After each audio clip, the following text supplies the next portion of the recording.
Megastar Chiranjeevi Vishwambhara చిత్రం కోసం అభిమానులు ఎంతో కాలం నుండి ఆతృతగా ఎదురుచూస్తున్నారు.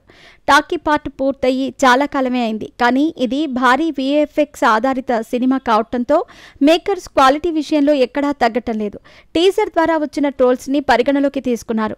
అభిమానుల నుండి, ప్రేక్షకుల నుండి వచ్చిన ఫీడ్బ్యాక్ ఆధారంగా VFX టీంలో మార్పులు చేర్పులు చేసి ఈసారి తన సత్తా ఏంటో అందరికీ తెలిసేలా చేస్తారని రీసెంట్గా చిత్ర దర్శకుడు వశిష్ఠ ఇచ్చిన ఇంటర్వ్యూలో దీని గురించి చెప్పుకొచ్చారు.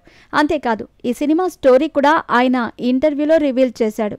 ఇలాంటి జానపద చిత్రాల స్టోరీలను మనం చిన్నతనం నుంచి చూస్తూనే ఉన్నాం.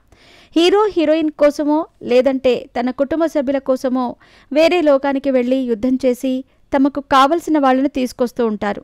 Chiranjeevi all time classic Jagadeka Veerudu Athiloka Sundari కూడా ఇదే లైన్ మీద వచ్చింది. ఈ చిత్రాన్ని చూసే అదే స్టోరీ లైన్ మీద వందల సినిమాలు వచ్చాయి. ఇప్పుడు విశ్వంబర చిత్రం కూడా అదే స్టోరీ లైన్ మీద తెరకెక్కింది అని డైరెక్టర్ ఈ ఇంటర్వ్యూలో చెప్పుకొచ్చారు. ఆయన మాట్లాడుతూ హీరోయిన్ని రాక్షసుడు ఎత్తుకొని వెళ్ళిపోయి ఉంటాడు. హీరో 14 లోకాలను దాటుకొని సత్యలోకంలోకి వెళ్ళి హీరోయిన్ని ఎలా తీసుకొచ్చాడు అనేదే స్టోరీ అంటూ చెప్పుకొచ్చాడు. అంతేకాదు ఈ సినిమాలో చిరంజీవికి ఒక కొడుకు కూడా ఉంటాడట. అతనితో ఎమోషనల్ సన్నివేశాలు ఆడియన్స్ని కట్టిపారేస్తాయంట. సాధారణంగా కొత్త కథలను పుట్టించటం ప్రస్తుతం చాలా కష్టమే. ఉన్న కథలనే సరికొత్త స్క్రీన్ ప్లేతో ప్రజెంట్ చేసి ఆడియన్స్ని అలరిస్తే చాలు.